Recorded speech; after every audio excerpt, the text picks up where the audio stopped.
بفرمایید. الو بفرمایید.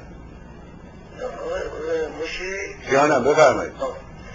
این بخشی من بخواستم یه سوال همیشه من دارم ایشونم جواب نمیده که آقای مصدق چند سالشون بودن موقعی که قاجار بود تو ایران؟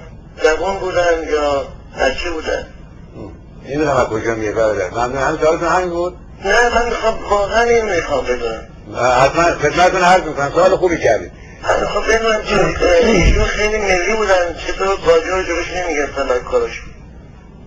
چطور قاجار جلوش نمیگرفتن برای چی؟ برای اینکه کشور ما رو به اون صورت در برده بودن که همه مردم ایران راحت نبودن، آزاد نبودن، آخونده هرکاره بودن و ایشون هم هیچ کاری نمی‌کردن. من بخواهم ایشون واقعا سن بلوغ رسیده بودن، نرسیده بودن. به نظر شما چیکار باید می‌کردن؟ بله رسیده بودن. باید چیکار می‌کردن؟ قاجار بودن، خودشون شاهزاده قاجار بودن، باید با ایران صحبت می‌کردن که ایران نفروشن، ایران نرن اینو. بعدش هم مردم اونجور با بدبختی زندگی نکنن. من نمیدونم چطور شد بعدا ملی شدم قلب جفتن انگار نه انگار که این اتفاق میفته.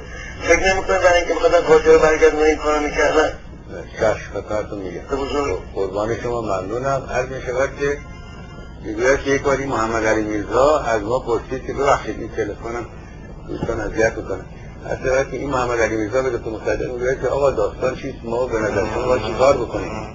میگوید که آقا این آقای بهبهانی و این آقای اون یکی سید اصلا که اینها یک چیزی میفروشن، کالایی میفروشن به نام مشروطه که خریدار داره. شما هم اگر میخواهید که مردم با شما باشن شما هم مشروطه بودید.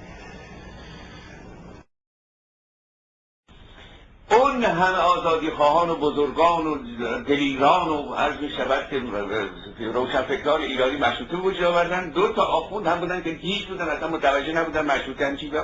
آخونده مشروطه هم برای خود مصادره کردن. صنعت نفت هم شنیدم یک فیلم تلویزیون دارن میسازن که یک ذره کاشانی کردن. دوستان اذیت میکنن. اصلا که این محمد علی میرزا به دکتر مصدق میگوید که آقا داستان چیست، ما به نظر شما باید چیکار بکنیم؟ میگوید که آقا این آقای بهبهانی و این آقای اون یکی سید اصلا که اینها یک چیزی میفروشن، کالایی میفروشن به نام مشروطه که خریدار داره. شما هم اگر میخواهید که مردم با شما باشن شما هم مشروطه بودید.